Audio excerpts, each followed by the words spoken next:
আসসালামু আলাইকুম। আমি এখন পেঁয়াজটা ভেজে নিব। আর দেখেন আমি ৩ চুলায় দিয়েছি কারণ আমি এক জায়গায় গিয়েছিলাম। আমি বাসায় ঢুকছি প্রায় 12:30টার পরে। তাই তাড়াহুড়া করে এক চুলায় মাছ ভাজতাছি, এক চুলায় পেঁয়াজটা ভাজতাছি, আর এক চুলায় ভাজি করব। সেইজন্য ২ চুলায় পেঁয়াজ দিছি। কারণ অনেকে আছে এক মানে এক আইটেম রান্না করলে আরেকটা রাঁধতে পারে না। তাদের উদ্দেশ্যে আজকে ভিডিওটা। এই যে আমি পেঁয়াজটা ভেজে তারপরে ব্রোকলি ভাজি করব। এটা দিয়ে দিছি। সাথে একটু আলু দিয়ে দিছি। আমি আজকে এক বাসায় গিয়েছিলাম গল্প করতে করতে অনেক সময় গেছে ওখান থেকে আসতে আমার পৌনে একটা বেজে গেছে। নামাজের টাইম অলরেডি হয়ে গেছে। তাই আমি তাড়াহুড়া করে রান্না করতেছি। মন চাইলে চেষ্টা করলে কিন্তু পারা যায়।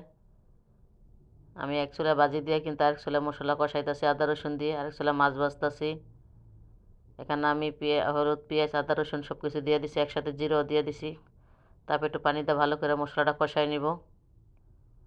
যেহেতু সময়ের লগে সব কিছু, যেহেতু আজকে আমার দেরি হয়ে গেছে, তাই সেই জন্য ছেলে নামাজ পড়ে আইসা পড়ব। আমি তাড়াহুড়া করে ৩ চুলায় দিয়ে দিছি। এগুলো রান্না করে নামাজ পড়তে চলে যাব, তারপর ভাতটা চুলায় দিয়ে যাব।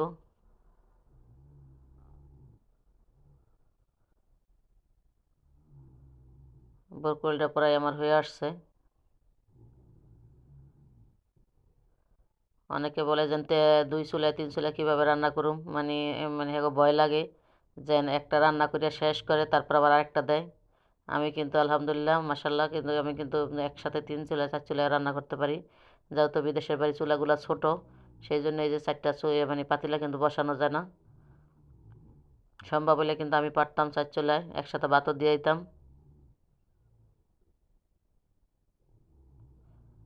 আমি একটু টমেটো দিয়ে ভালো করে পানিটা দিয়ে কষা ঠসা আমি মাছটা দিয়ে দিব।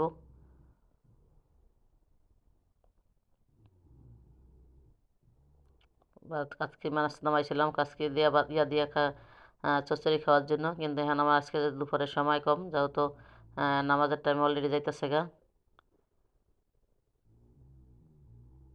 তাই ওগুলো রাত্রে রান্না করব। এখন দুপুরে ডাইল আছে, তারপর শোল মাছের তরকারি আছে, এগুলো দিয়ে খাবো।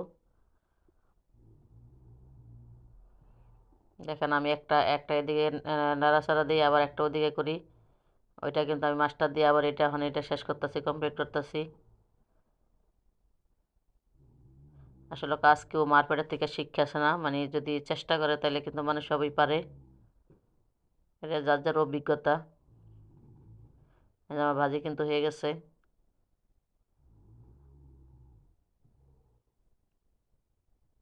এই যে আমার ভাত চুলাই দিচ্ছি।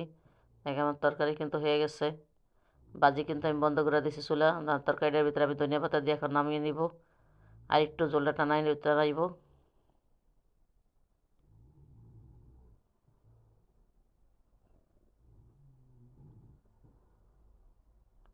কারণ এতে জিরা টিরা সব একসাথে দিয়ে দিছি।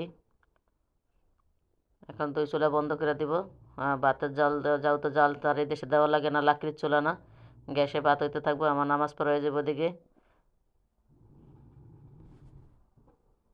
আর কেউ আছে আগে এটা ভাত চড়াই দেয়, ভাতটা দেখেন পরে চড়াইলেও কিন্তু হয়ে যায়। বুদ্ধিমতো কাজ করতে হয়। আল্লাহ হাফেজ। এতক্ষণ সাথে থাকার জন্য ধন্যবাদ।